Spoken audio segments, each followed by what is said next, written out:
keep me from kind of losing my threads. 30 or so short films. We have 7 different web series, all of about 200, maybe 300 episodes. Samir, I love talking about this stuff. I love it. The excitement in your eyes. So you gotta communicate with your family. So hello everyone, welcome to another thrilling episode of ArcaneApex.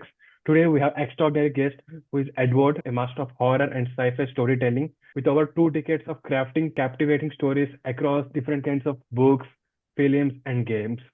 So first of all, I would like to thank you so much, Edward, taking out your time and part of this podcast and sharing your amazing journey with us. Samir, thank you so much for having me on. I appreciate it very much. Before getting started, can you share some of introduction about you? Well, I'd be happy to. Yes. As you said, I'm a writer, a filmmaker. I also have done little bits of design and games and so forth.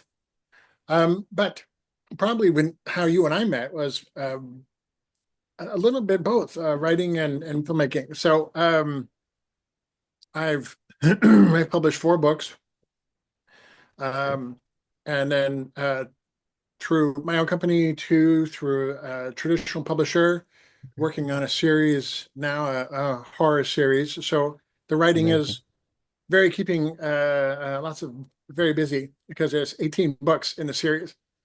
Amazing. But the content is written. It's just designing the files. So I want to get all the files designed and the covers done and everything ready. And then Okay. once all of them are ready, then start publishing them one a month for 18 months. Okay, that's amazing. It's Um, like you're preparing for something kind of great big start. yes, that's every once in a while you have to kind of start over, I think. And this is what helps keep me from kind of losing my threads. And because just every once in a while, let's start over. Let's wipe the mental slate clean. What are the new rules? And this is a really hard thing for I think everybody. They're trying to figure out, oh, the old rules weren't working. Well, yes, but about every 5 or 6 years, things change. Take a look at the new stuff. Erase your head for a moment, look it over. Um, Film-wise, we've made 4 feature films, about 30 or so short films. We have 7 different web series, total of about 200, maybe 300 episodes. God. Um, and then I'm kind of gearing up for another feature. I mean, I've got some shorts that were in and part of a web series that had been filmed. So they're in post-production, and that's just is going to take some time getting through. But oh my God, Samira, I ran across a script for a ghost story. I love it so much. So I talked to the writer, and we've agreed, like, yes, I want you to direct this. I want you to write this. Can we make this movie? Can we make this movie safely? But I'm really very excited by that too. So that's definitely in my very hot to-do list. Okay. That's really amazing. I completely agree. Sometimes we kind of lose interest and motivation towards on putting continuous effort on something. So it's like kind of taking some break behind the things and also stepping into something new stuff. But ultimately, I feel like working towards that one particular thing in a multiple ways. Yes. And yes. Okay, yes. And I used to think that. Well, so I used to be a little worried. Am I writing, or am I filmmaking, or am I doing this? Am I doing that? Like everything that's creative that's going on. And I think I'm gonna think for the moment anyway. We're all like that. Yeah. So everything that's going on creatively is like it's in a building. Okay. And we're on the outside of the building because that's kind of how we were sort of trained as children, trained to keep separate what you're creating from you. So on the outside of the building, we're crawling around on the sides or on the roof, and every once in a while we wipe it clear and we look inside, and like, oh, that looks cool. And then maybe we forget it. We write that book or we write that story, and we keep crawling around, and we get to another spot and we feel creative and we wipe it clear. We look in like, oh, that looks really cool too. But we're kind of all looking into the same thing, Exactly. which is constantly being fed by whatever we're seeing and hearing and talking about. It's like the whole inside, everything in that building is just constantly changing and shifting and becoming, whatever. And the more we look at it, the more we make a note. Oh, that's kind of the same thing. oh, I just happened to make this into a book. I just happened to make this into a movie. Oh, I just happened to make that into a poem. But we're looking in the same place. We're all looking inside ourselves, inside our mind, inside that enormous creative fountain that's constantly churning and creating new stuff. So at that point, I stopped worrying about whether I'm a writer or a filmmaker or a poet or an essayist or any of that stuff. It didn't matter. I'm just pulling out from whatever I see in that building at the time, making it into whatever form feels right. That's really inspiring part. Like the thing was like currently I'm also in Brooklyn, New York, and even though I'm doing my master's degree in business analytics, but my personal interest was completely in storytelling, mostly into sci-fi, action adventure genre, Mhm. like mostly specifically like mysterious adventures, something like that. So that's drive me towards writing and publishing my first book back in India before I coming to USA. Mhm. And currently I'm also working on my second next part of book, but my ultimate like the my main focus, the career which I want to build was towards like storytelling, filmmaking, mostly like writing and acting part. So in this perspective, I would like to ask like like currently there is a lot of AI stuff going on all over the industry, specifically in this entertainment industry, even though it's in writing, acting, filmmaking. So how it's gonna impact in the further stage the AI, the role of AI in this industry? Mm. Samia, that is a very complicated question. Or rather, that is a very simple question with a very complicated answer. And I can't pretend to know all the bits and pieces. Okay. Um, from from my perspective, just only myself, it's not going to change much how I work. Okay. When initially when the image tools came out, right? There were these AI image tools, and you could type in stuff, and it would make up images. I thought, wow, that's really cool. That's fantastic. And then after a while, about a year or so of that being out, I started learning, oh, that's really not great. It's kind of stealing artwork from other artists, and oh, artists I know are on those lists. That really is bad. So for me personally, I'm avoiding them because I know what they're doing. I know that there are people who are using them on different levels. I know a couple of writers who use them on sort of conceptualizing level, and so I tell them, and I did tell one writer buddy of mine this in person. I said, because he said, oh, I use it when I want to sort of brainstorm ideas and bounce ideas around. And I told him, you can always call me, right? You can call Yeah. several other writers. We love brainstorming. That's something that once you get a bunch of writers together, that's all they're going to do is just start throwing stuff back and forth. I've never known writers to be, you know, not wanting to talk to other writers. And we're happy to do it. I mean, we do that with each other all the time. We're just walking around. So I'm like, oh, hey, can we talk story? Yeah, because I've been thinking about this thing with this story with this firefighter, and that's like not even a problem. It doesn't take extra energy. It doesn't take sitting down at a computer and typing it into a AI prompter or anything like that. But I get that for some people, that little extra helper Mm-hmm. Okay. is a little Yeah. extra helper. Okay. Yeah, I always believe like it's gonna be like a kind of kickstart, or else while we have some kind of blocks in writing, or else taking different scenes, that may be a good help, a good guide for us in the AI. Yeah, people writing entire books or trying to use a machine to write entire books, just like they would be if you're generating a book full of illustrations from, let's say, some famous novel. Um, and so you're going to generate, oh, special illustrations from it, but they're all just come from one of these image generators. Oh, come on. That seems troublesome. Okay. Yeah. Got it. And because it's all coming from that much work in it. Mm-hmm. That just seems like, oh gosh, there are fabulous artists out there and fabulous writers out there and people who could be fabulous writers and fabulous artists, and they want to work with you.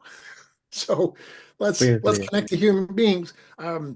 So there's that sort of spectrum, right? Like for me, it's Okay. not really, I know too much about it to want to really want to do it. I recognize that some people sort of use it as a little bit of a helper. And then there are Okay. people who depend heavily on it. And I think you guys could be doing these better. You you Okay. you could be doing so much better than this. Mm. There's always kind of feeling like while we write a first, like first draft of our book, or else, like a screenplay of our short film.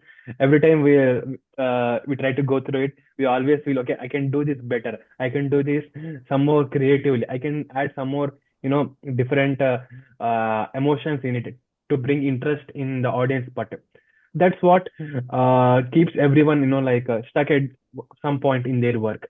So how will you overcome those kind of blocks? It's like writing, directing, filmmaking. So yes, that can happen. And I Okay. have a mental, so I got a little crutch Okay. that helps me.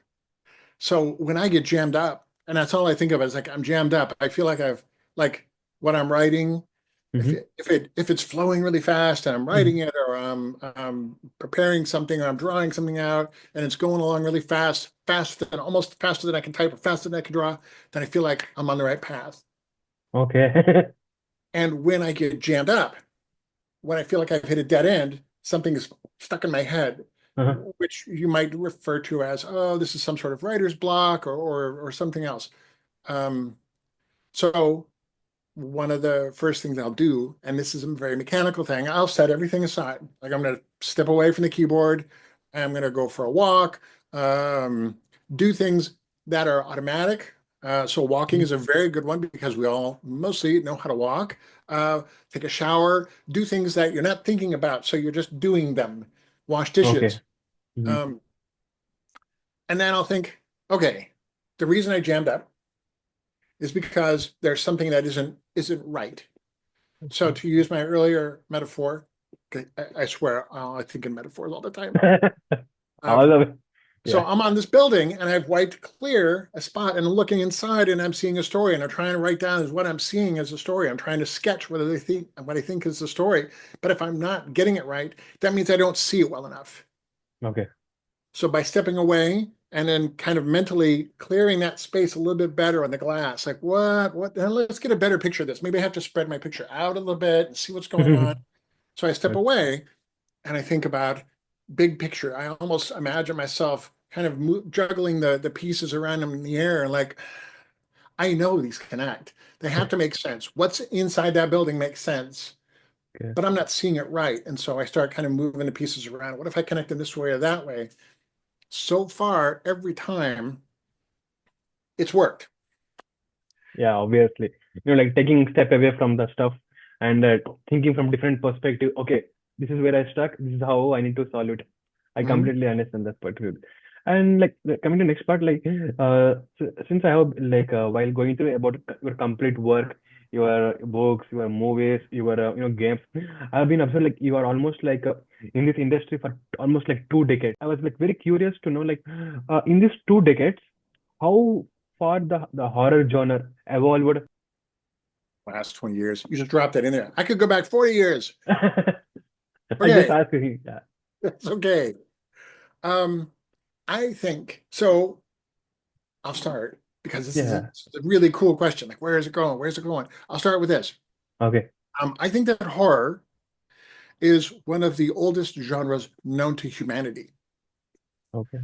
One of the earliest stories we would tell each other. I mean, I wasn't there, but I'm guessing we would talk about our earliest stories were adventure, thriller, and horror because we would tell stories of things in the dark, demons and devils and creatures and shadows and ghosts and Vampires.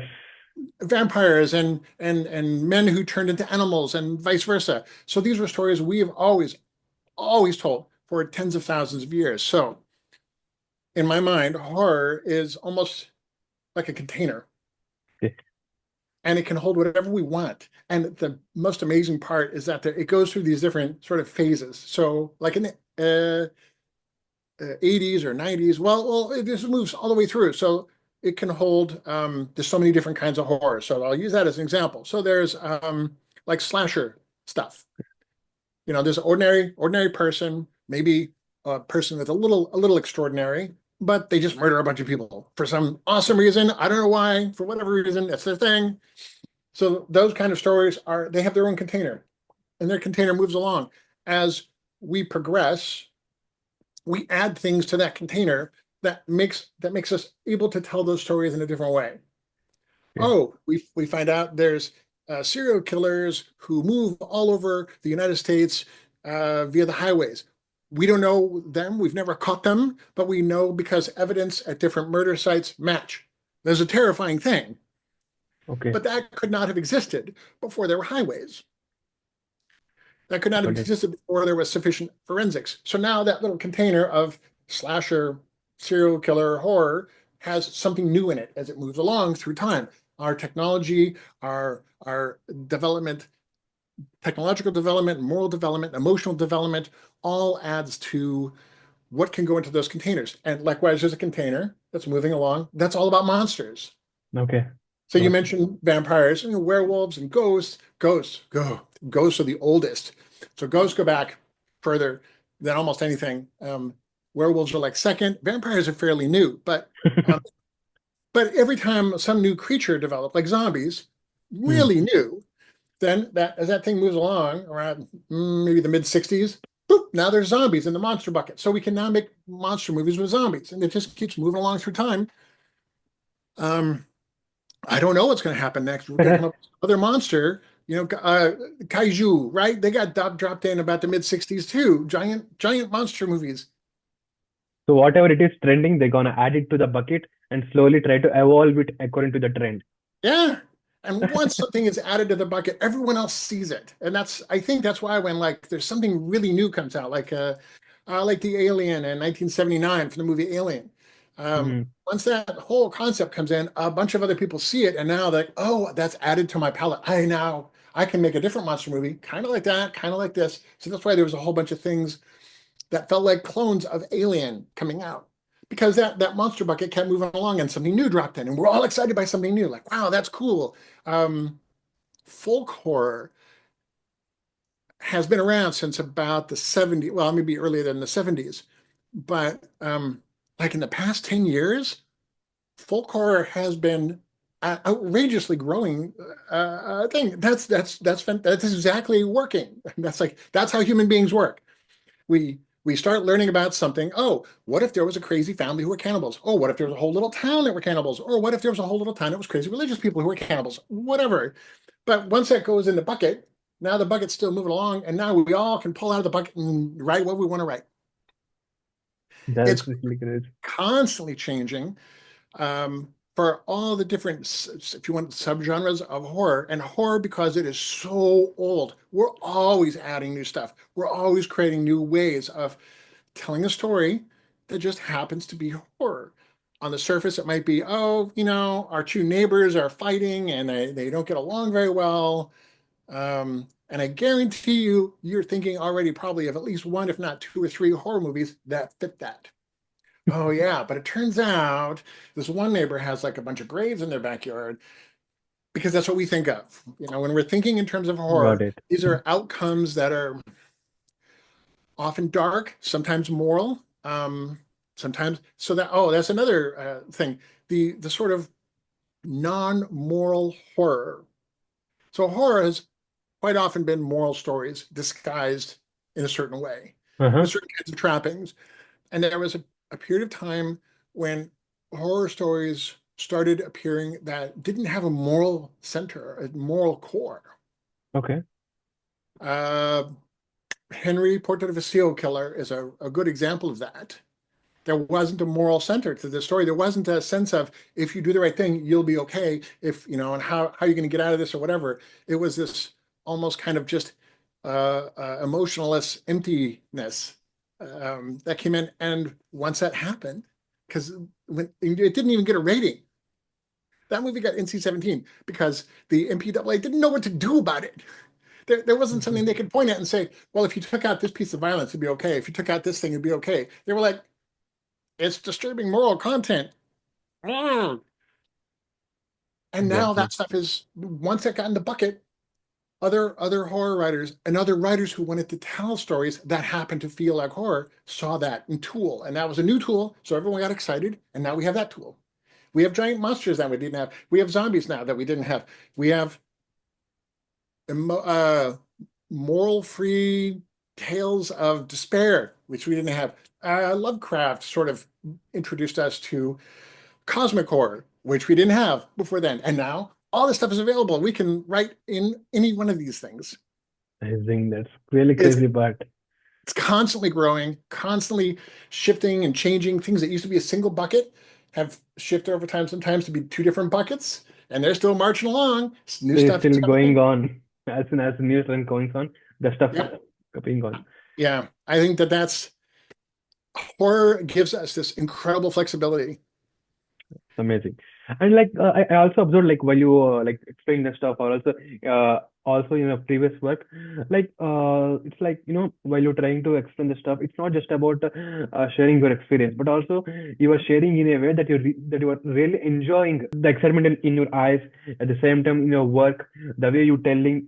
I completely understand that it's like your one of the favorite and topmost priority you have. Like how you constantly like, what's the is there any kind of motivation or mentor or else anyone as your like a role model? What's the exact stuff behind you which catches your eyes towards this genre, this particular industry? What makes you excite every single day on go to work and on build something crazy?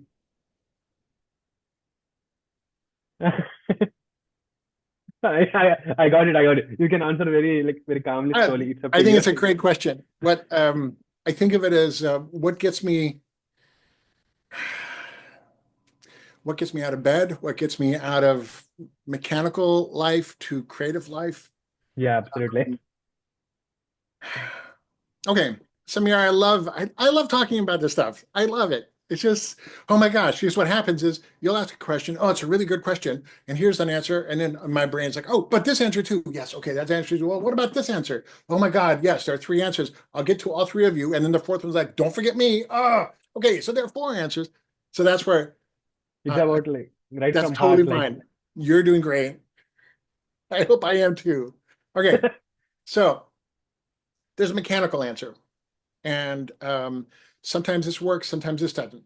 Um, if I'm working at night and I'm tired or like, oh, I just want to knock off for the night, my brain, because your brain can get tired after you write. Just like if you're working in the yard or you're doing something very physical, after a while you get tired. Your brain gets tired too. That's just a known thing. Mhm. So if my and I you can tell after a while, like, oh, my brain is so tired. Ugh. Um, so I make a note. It doesn't even have to be a list. I write a piece of paper. Um, Figure out when Samir changes into a werewolf, as an example. Okay, okay, yeah. So Please I go just ahead. have that one sentence. Mhm. I got to keep it simple because my brain is not that complicated at this point. It's pretty much melting. Figure out when Samir changes into a werewolf in this book. Okay, okay, okay, okay. So I just look at that, and then I set it down, and then I stop. I go do my night things. Either go for a walk or play with cats or make dinner or whatever, or just go to bed. But when I wake up, before I'm really thinking and start throwing stuff in my way, I look at my little note. Oh Yeah. yeah, I got to figure out when that's all I got to do. And I'm lying to myself a little bit. Like that's all I got to do is figure out when in this book is Samir going to change into a werewolf. Okay, yeah. Okay. And then I just kind of putter around. I want to do my morning things, get up, do your stuff in the morning, make yourself look like a human being. And then you get to this moment when you're kind of it's not even a block. You're just like my brain that has rested now is thinking about this question, just one question. That's all I want to solve. But I know there's more. But I just want to solve this one question. When is Samir going to change into a werewolf? And then usually about half an hour in, I'm making breakfast or something, and it's like, oh my God, yes, yes, yes. As soon as the lead werewolf changes, then Samir changes because our character turns around to run away, and boom, he's now a werewolf too. That's that. And because that was the only question I had, and that's all my brain was working on in the background, it answers it fairly quickly.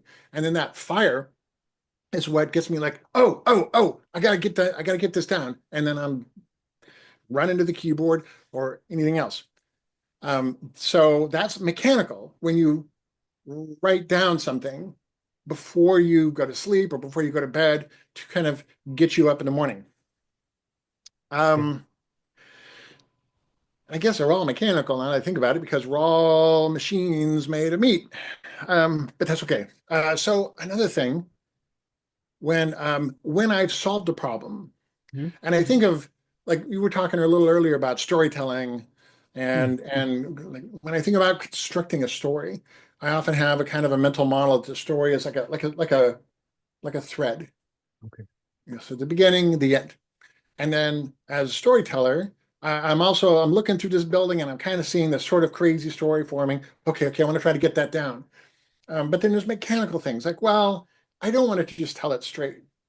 That's not Okay. very interesting. Okay. So I Got it. imagine that this thread is really flexible. It's like a rubber band. So I'm going to grab a piece of it, I'm going to pull it way down here, but then I'm going to grab another piece, I'm going to pull it way up here, then I'm going to pull this piece all over here. So after a while, this story has all of these twists and turns and stuff. I know I'm getting from here to here. Sorry, get you in the center there.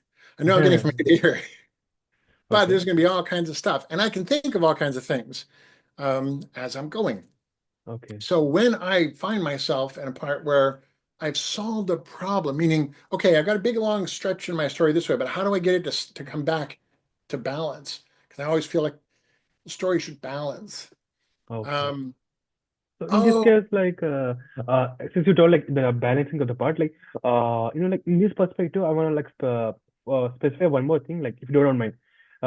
It's like, what exactly challenges you on, kind of what is like bringing the story which you written on the novel to the big screen, the life. It, I'm sure, like, what kind of challenges that you're gonna face to bringing that short written story to the big screen. okay. Um, to go from written Hmm. to screen, you Yeah, change yeah, a yeah. lot. And you have to think in a very different way. So you have to think visually because it's very difficult to make a movie where we are not seeing anything. Okay. Um, so when I've tried to convert stories, and I've done so, from written form to, in many cases, screenplay form. But screenplay is just a transition, right? You go from written form to screenplay to breakdowns to filming it to edits, and then the movie's done. And make it sound so easy. It is not that easy, but it's basically those four pieces. Um, when you are used to thinking in terms of prose, you can think about what a person's thinking of. A person can walk in the room, you can spend a minute or a couple pages, whatever, describing them and so forth. Um, you can't do that as easily with a script and with a movie. It's all visual. What are you going to see on screen? And it is true that you can sometimes write these very detailed descriptions of a person as they walk into a room in your script. Many people are not going to look at that. In my case, most of what I write, I direct. So Okay. I'm just putting almost little shortcut reminders. Joe walks in the room dressed like a low budget Indiana Jones, which is actually not that bad of a description. But I remember later when I'm putting all this stuff together, doing the layouts and making plans, low budget Indiana Jones. Oh, okay, yeah, we want to do that. And I'll work out the costume or my costume person will work it out and run it back and forth with me. But you have to think differently. You think in terms of sort of story beats, um, more so in script and screenplay than in books. You have the sort of setup, payoff. That's kind of a cycle. Okay. So the whole story, the whole movie has a big built up setup, and then finally a payoff or climax that kind of happens, and then everything sort of peters down, it settles out, and it's done. Um, that's a super simple version. Um, Okay. but when I think in Sure. terms of a whole movie, say 100 Uh, minutes long, yeah. even a scene has to have a setup and a payoff, a setup and a payoff. I need to come into that scene and learn quickly what are the stakes, what is going on, and then build it up and then pay something off. It might be paying off something from before a previous scene. It might be paying off this scene. It might be setting up for something that's going to pay off near the end of the movie, or I'm Hmm. setting up and just going to pay it off here. Person walks in a room, has an argument, they open the door, and their mother was listening in all this time. I mean, that kind of a thing. Got it. So when in a book, you don't necessarily have to do that. You can Okay. spend a lot of time relaxing in the landscape, describing Yeah. things. You can spend 1,000 pages talking about how to invent surgical stitches, for, and people will love it. God, absolutely. It's like it's up to our imagination. There is no limit when it comes to Yeah, book. yeah, yeah. So it's very, And very different. You're looking in the same building, you've cleared a space, and you're telling the story what you see in a slightly different way. If it's a very okay. visual story, it might Mm, be well to tell it in terms of a movie. Grab a okay. camera. I mean, all of us have phones that um, you can make a little fun movie. But you Absolutely. might look at it and say, oh, there's a conceptual aspect to this story that I want to make it into a short story or a book or something like that, and that's okay too. The final form is just the final form. You're still looking in your core and finding stories inside you, and you're telling stories. It doesn't matter in some ways the form, but the form determines the tools you use to make that story come alive. Got it. Got it. That's absolutely the craziest part. And at the same time, like coming to next part, like from whole your experience point of view and your the work point of view, how do you always like able to balance creativity with the business side, when it comes to the in this particular Hollywood, how do you balance both of these? Ah, not very well. So, Like, uh, and yes, I, yes. it's it's very hard Okay. sometimes because um, our society doesn't value creatives very much, and it's weird. At least in the U.S., it's very weird because we love our movies, we love watching movies, we love reading books, we love engaging in the creative stuff. So new Stephen King movie comes out, but boom, we're all there. I want to go see it. A new Star Trek movie, a new Star Wars movie. We love this stuff. We love it. And at the same time, when we are talking about being like, oh, I'm a writer or I'm a filmmaker, then a lot of times people will respond in a kind of super negative way. Like, really? Yeah, how's that working for you? That must not pay very well. Like, oh my God, did you not just spend $25 to go watch a movie? Yeah. It is true. I don't get $25 when you go watch a movie, because it all has to pay for everyone else who's involved in all these things. Totally fine. Um, but we in the US at least have a very strange relationship between what we value and what we value. And we don't value creators and writers and filmmakers, but we value books and movies and media. So, Actors mostly. and so that balance gets harder because when you tell someone I'm a writer, a very common thing is, well, but what do you do for money? That's what we Uh, do for money. what do you do for money? Well, do you read? That's what I do for money. But do you watch movies? Do you play games? That's what I do for money. But I have to, like many other writers I know, I have to maintain a day job. And thankfully, um, my day job, they know I'm a writer. They know that that's fine. And they're very good about they don't want to burn me out. I know Okay. in around especially now for some reason, but employers and employees have a very difficult relationship. And so we're encouraged to burn ourselves out. Okay. The whole mentality in the US is like, you should go out there and you should give 110%. And if you're not spending 10 hours a day, you're slacking. And like, oh my gosh, I gotta have a life. But you try to tell someone, okay, I'm gonna write a book. Well, that sounds great, but you're clocking 10 hours today, aren't you? Like, oh my God, I am not going to clock 10 hours.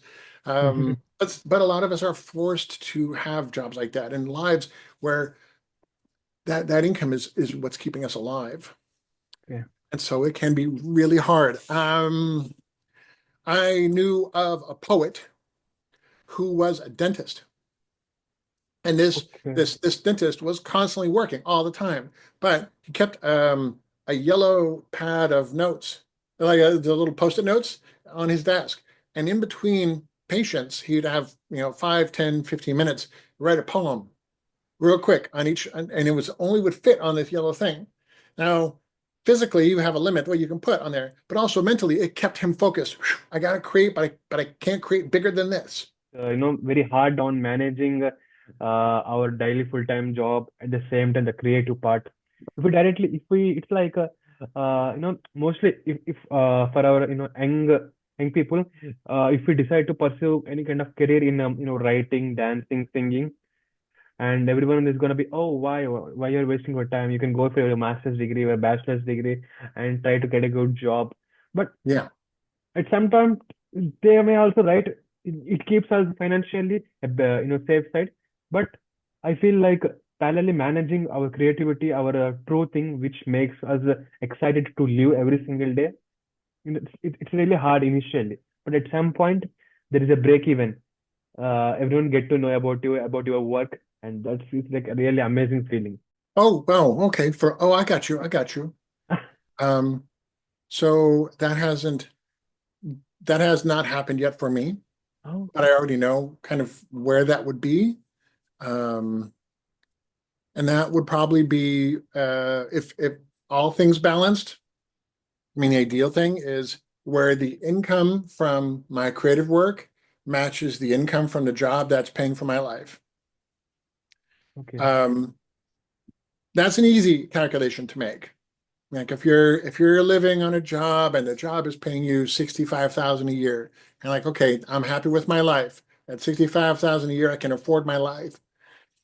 And then you have books out and movies, and you start counting and working and figuring out how to get the money back in. Maybe you get someone to help you out. And if you get to that point where you're netting 65,000 a year, okay, I know I can live on that. But there's also some subtle differences too. Um, because then you start thinking about in terms of the area under the curve. So yeah, if I made 65,000 a year, then I'd be fine.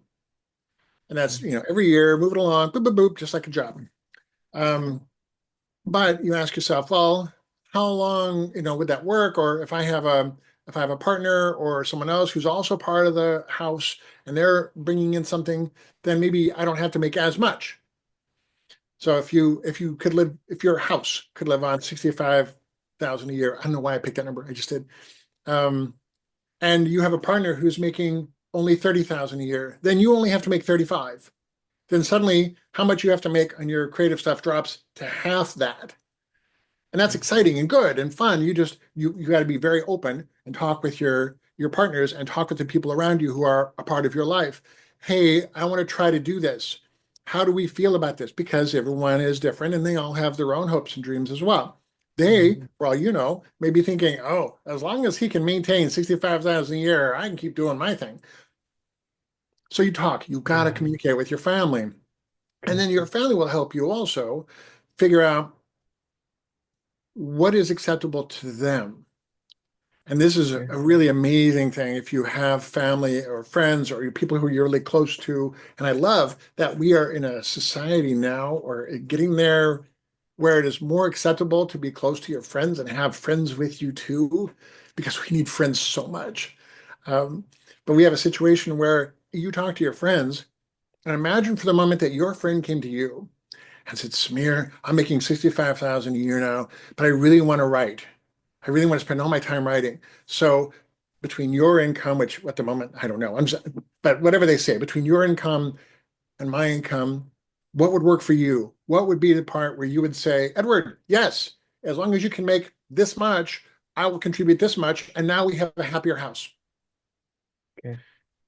It's So all about understanding between the people and our family and friends, how we communicate and how this things.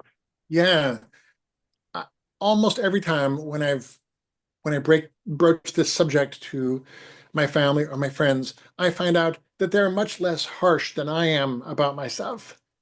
So I might be thinking, oh my God, I got to get to 65. I got to get to 65 or whatever number. I got to get to this number or I'm completely unacceptable and no one's going to want to help me out. And I talk to my family like, no, not at all. We want you happy. So from what we can tell, if you can get to 30, that's even better. If you had not talked with the people around you, if you had not said, hey, this is a goal I have. I wanted to get to this balance point where I feel like I can switch over now and I'm full-time writing. If you don't talk to them and talk over and figure out and share what you all want, you're not going to know what the best possible case is. And that's almost always going to be better than what you could think of yourself. Got it, man. And That's that's why we have people next to us because we care about them and they care about us. And of course, they want a good outcome for us. We want a good outcome for them. We all want to be happy. So let's, so to me, that's a huge tool that many of us, when we think, oh, when can I flip over from being a day job and writing to full-time writing? Well, how about ask your family?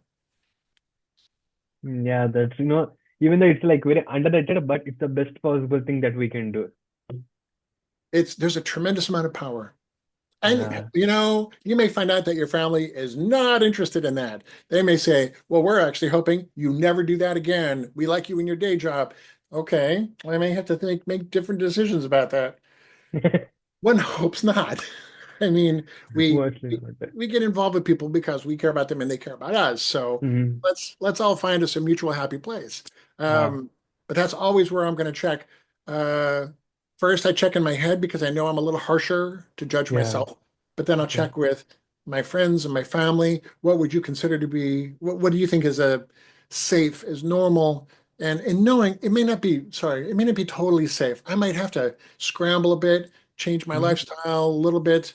Um, but I know that when I'm writing, when I'm making a movie, when I'm creating, I Mm-hmm. am so alive. And that's Yeah. worth something. That's worth something to our hearts and the hearts of those who care for us. And this is a discussion. It might be a difficult discussion at times, but that's a discussion that we will almost always benefit from having with our friends and our family and our loved ones. Yeah, absolutely. That's really, amazing thing which I really heard in recent times. And also like coming to next part, sir, like currently, if I'm talking about like my personal point of view, I want to be like like it's not just about the writer, but also I want to see myself as acting in those characters. Mhm. Mostly like to be actor. So what is to be like to getting into this industry as a writer or actor? Is there any kind of pathway, or else is there any need of any matlab, there should be compulsorily need of any kind of huge amount of money, or else is there any specific strategy, or else thing that you can share with us where we can apply it in our like getting into in that point as a writer or else future actor? I will share what I know. Yeah, And please. and it's just purely subjective. Um, from a writer's, from both writer and so I'll start with writer. Sorry, Okay, this is yeah. my brain dancing around. I'll start with writer. Try to make it Okay. quick. Mm-hmm. Um, so if a person were to say, I really want to get into screenwriting or writing books or writing, how should I move forward? That's my first thought would be start writing. So you start writing, even if it's short stories, short scripts, long scripts, but start small, learn the mechanics, learn how scripts are formatted. I know this is sort of a dumb thing, but yeah, formatting matters. And it's good. It's good to think that way because if you remember that the formatting is important, that helps train your brain to do a certain thing a certain way. Then let your friends know. Let the people around you know, like, hey, you know what? I want to throw my hat in the ring. I want to be a screenwriter. So if you're thinking about something, you want to make a movie, have a good fun time, let me know. I want to write a little script for you. You're going to do this for your friends. And I've done this as well. And you write little scripts for them. Sometimes you write bigger scripts for them, but you write for them. You let them, you start building your superhero team. Yeah. And whenever you're engaging with them, remember that you love doing this. Even though it Okay. might be a hard day, just Mm-hmm. remind yourself in the morning, like, you know what? I love doing this. I love writing. Okay. And so then if you are going on to a movie, like your buddy's making a movie, you Mm-hmm. maybe your buddy wanted to do something with the 48-hour film festival and said, Samir, would you like to join in and help me write this script? Your answer is going to be like, yes, I love doing this. Let's do this. Always make your presence positive and a joy. So if you're Okay. on set, remember, and this is something that's helped me. I'm here to make things better. I'm Okay. here to be, in some respects, an assistant to the director because I have a grasp of sort of the story. The director is making their own version of it, but that's okay. I'm a reference. I'm like a big fat reference book that's walking around on set. And whenever I interact with somebody, be nice, be polite, be courteous, enjoy what they're doing because they're also there because they love doing what they're doing. Absolutely. Mm. Then Got it. as you meet more people and you get involved, other people will say, "Oh, I had a really great experience." It's like, "Oh, I'm looking for a writer. I had a writer. Samir was on set. He did a great job. Let me get you his number." So this helps build, your superhero team. Similar when you're acting, and I can't fill in as much from that as I can because I don't act. Okay. Um, but I know quite a few actors, and from the director perspective, the actors that I want on set are the ones who have energy, who want to be there, who love what they're doing, and they make it clear. If someone shows up and they're kind of grumpy or they're having a bad day and they kind of take it out on people, yeah, we'll maybe finish that project, but I'm not going to call them back. So when you're on set or when you're engaged with other creators, Mm-hmm. light it up. That's when you're with your best. That's Okay. when you're with. These are also kind of family and friends too in a different way, but these are well, like I say, your superhero team. Um, and a It's a team whole. works best Mm. when all the pieces are working. So as if someone were to say, "Hey, I really want to get into acting," I would encourage them first, meet as many other actors as you can, and get on Okay. sets. Get on sets, even a small movie. Learn to do little things, help out on set, um, audition. A lot of times, like we've had a movie, we did auditions, and auditions were totally open. Um, Okay. Anybody who wanted to audition, and if you got the part, Okay. like you got the part. Okay. So Got it. yeah, get involved in the things that you want to be doing also and bring good energy and helpfulness. Make yourself make yourself an asset wherever you are. And that Mm-hmm. doesn't necessarily mean mechanically an asset, but just bring good energy where you're going. Okay. Got it. It's like building a. It's not just about coming to your work or else doing and going. It's about like enjoying the stuff and bringing that energy to the set or else among the people that drives us. Like it's not just about referring. Also, it's about like they. It's about bringing a feeling. It's like okay, this is guy which I'm supposed to work with. There is something hidden energy inside him which brings us like positivity at the end, success to the project. Mhm. Got it, got it. That's the craziest thing. And like coming to the next person, like you have done like, a lot of like projects throughout your career part. Is there any such challenging project which is not like which went not as planned? And is there any challenges you faced, critical challenges, and what kind of stuff that you learn from that? Oh my gosh, yes. But so yes, there's always things. Well, with books, less so because books are kind of all in your head. Yeah, Um, but with movies, like making short films, movies, short there's films are making movies. short films, long film, web series. Mm-hmm. There's always challenges, and they're always they're never expected. You never. It's always a surprise. But you train yourself. You want to, right? You want to train yourself when something clashes unexpectedly. Mm-hmm. Um, Open yourself to it. Okay. It doesn't because it might be something that is unexpectedly good. You're like, oh wow, what were you thinking? Well, actually, what were you thinking is a very tricky phrase because it has a dual meaning. Um, I knew a guy, I work with him fairly regularly, and I'll be thinking all in my head, like, oh, okay, let's move this guy over here and we'll do that. And then he'll turn to me and kind of put his hands on his hips and go, what were you thinking? And for the longest time, I thought what he was telling me was that what I was thinking was bad and that I should stop talking. But after working with him for a while, I realized, oh, he literally is asking me that question. Yeah. But the cultural way we use that phrase is the opposite. So I wasn't sure, and one day I said, I was thinking if we had him there, then we could do this, and the light would go over their shoulder, and then we would catch everything. Okay. And he had this look. Oh, yeah, that's good. That's good. Let's do that. Okay. Got So it. when you run into something Mm. bumps, Yeah. um, take a moment and look at it. What's going on here? So a phrase I've used very often, and it turns out I use it on sets, but I also use it in my personal life, and it's very, very powerful. Okay. If I feel like there's a conflict of some sort, I Okay. turn to the other person and I say, is there a consideration? Help me understand what the consideration is, Okay. because I could be missing something. Yeah. We, Yeah. you know, we're all blind men touching the elephant in different places. So, like, okay, what am I missing? Help me understand what you're seeing Okay. so that we can move forward with a better vision. Okay.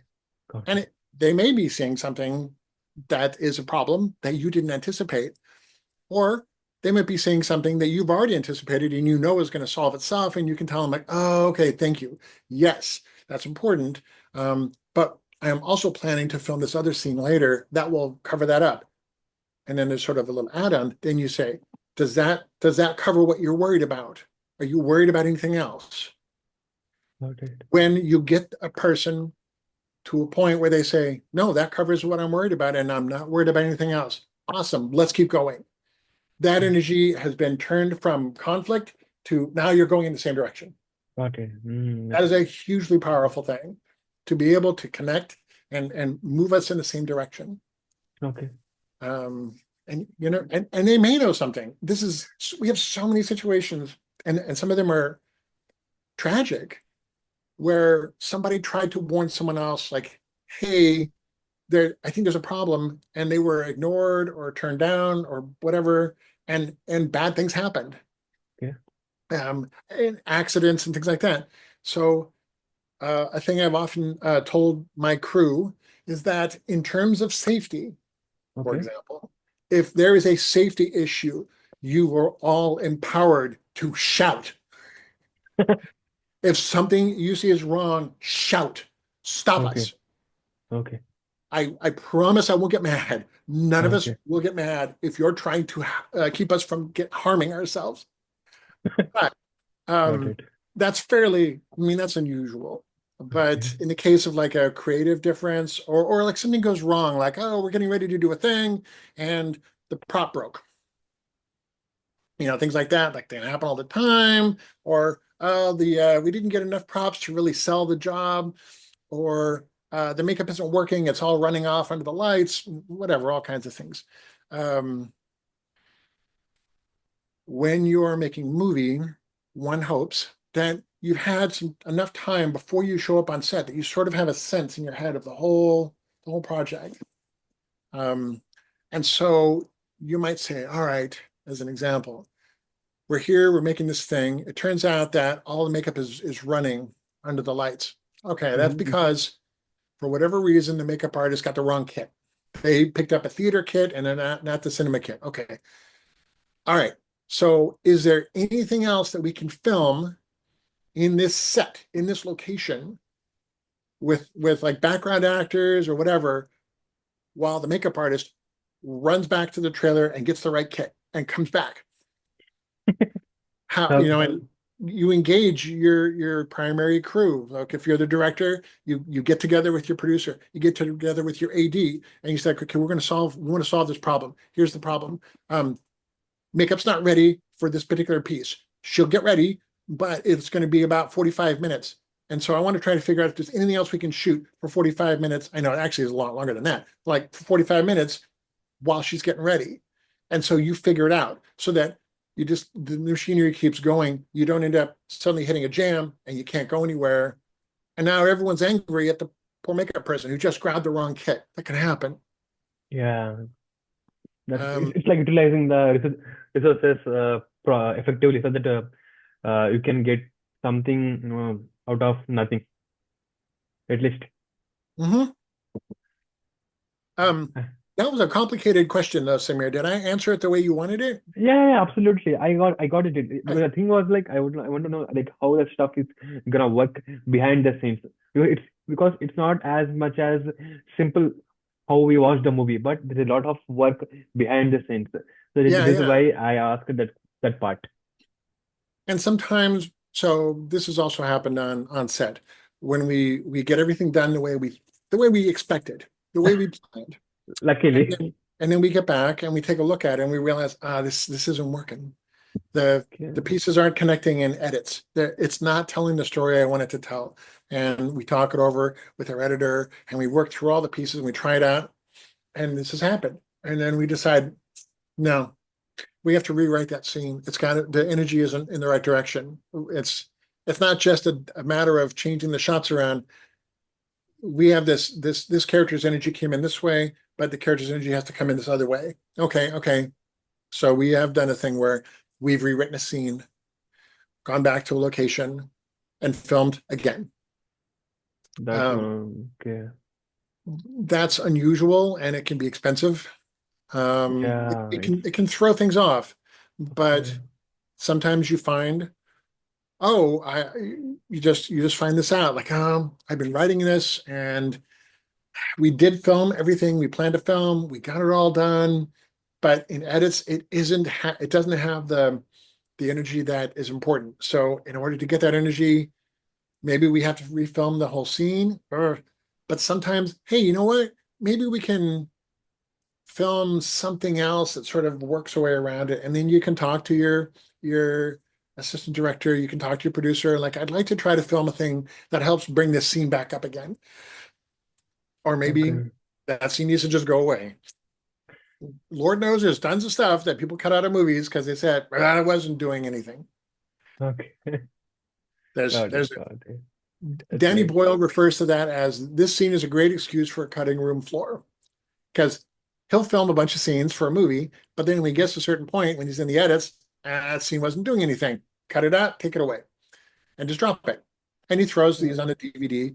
But from what I recall of what he writes or says as he's talking about this stuff, these aren't like, oh, really cool, valuable extra stuff. These are like, no, the story that I'm trying to tell you is here.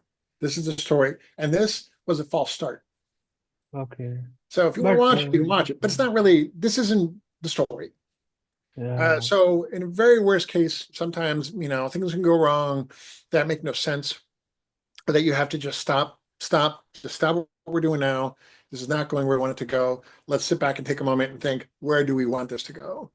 Um, but in other cases, you can get your team together and explain, hey, we have a glitch.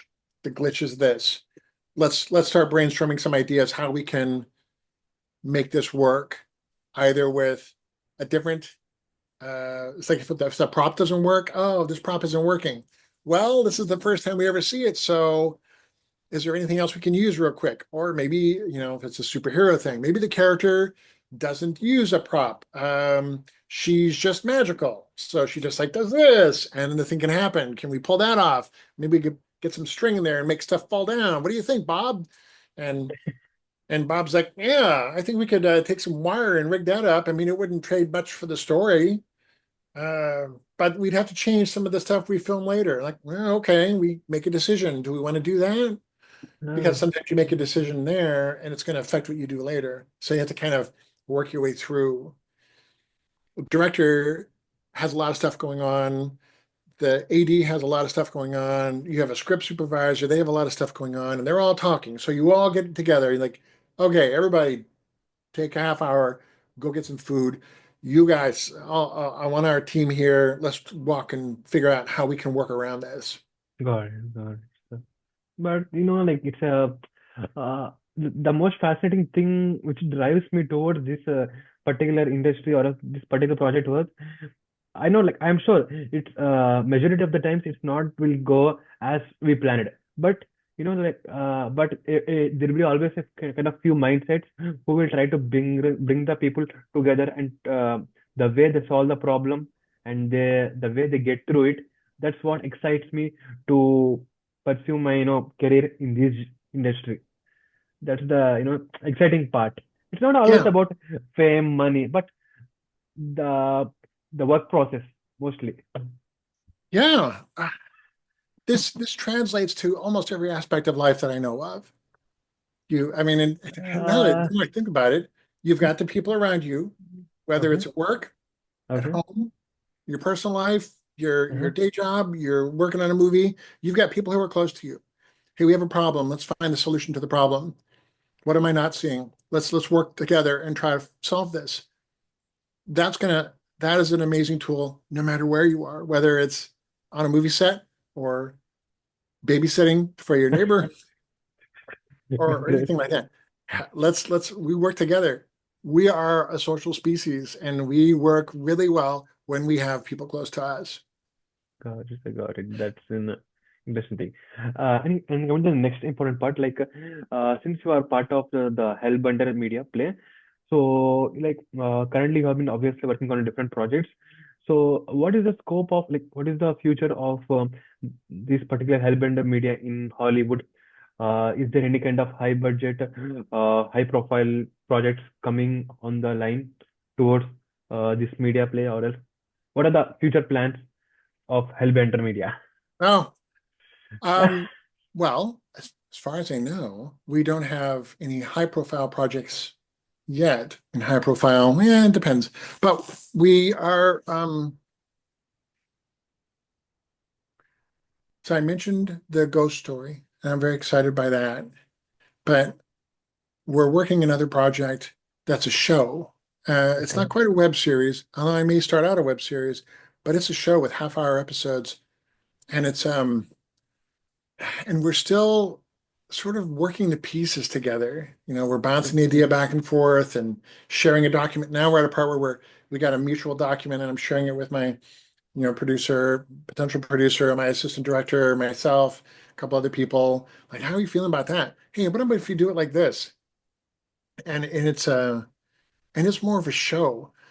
I don't know if it's going to end up being a high profile thing or not, but I'm at a stage in my life where to me it's more important, like, are we going to have a good time doing this?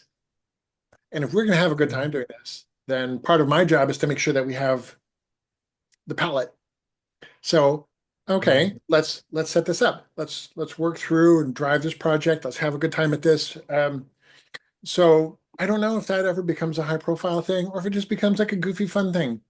Um, there's always this potential for high profile. Okay. Most every screenwriter I know, Mm-hmm. they get excited when they have a finished feature script. Okay. And so they send it off for certain competitions. There are certain competitions you always try to get into. And you never know if something like that does well in a certain competition, you get the right kind of a call from someone and they say, I really want to produce this. I want to read what I say. I'd like to read it and then send it to them. And then if you're lucky and they like it, they say, I really like this. Has anyone else, graded this? And so you can go Mm-hmm. from I'm just puttering along, making my movies, writing my books, having a good time, to all of a sudden boom, now you're involved in a high profile project. Okay. That seems more like a gamble. And I've had a difference of opinion in my head over the past decade where I used to Okay. try for that gamble all the time. But now I've come to realize I get more personal satisfaction from making movies. So Mm-hmm. I'm still going to cast every time with a new Mm-hmm. script. Yep, I'm going to cast that script into this competition or that competition. And I'll pitch it to some folks. That's fine. But I'm going to keep focusing on making the movies I want to make and writing the books I want to write and having a good time that way because that fills my heart even better. Ultimately, storytelling is the one which makes us alive. A I different think so. perspectives. I think, yeah, we've been storytelling for hundreds of thousands of years, Yeah, exactly. And it's long evolving before there were every single movies. day, every single day. Yeah, we love it, and Yeah, we love hearing stories. it's We can. amazing. I mean, you go out with friends and you're hanging out at a pub somewhere, or you're just chilling and relaxing, and someone starts telling a funny story about this thing that happened to me the other day, and you're all listening. We love stories. We always will love stories. So yeah, thank you so much. It's really amazing conversation between you in going through your whole journey and the exciting project, the challenges which you faced, and also the important part which I love was you shared the pathway on how to manage our full-time job or else our daily activities along with pursuing the career in creativity. It's like mostly learning the new amazing things. And I hope you also like enjoyed a lot on sharing your insights. It was an absolute joy talking with you too. It's a really crazy thing, sir. And once again, thank you so much for taking out time and to be part of this podcast. And I'm sure whoever watched this are gonna not just about like enjoying, but also they're gonna learn all the stuff behind the scenes and how to get through it and how to utilize this stuff and get into this I industry. hope everyone who watches this uh, gets inspired to do their own work Mhm. and to keep doing their work and keep loving their work and engaging the people around them in their work.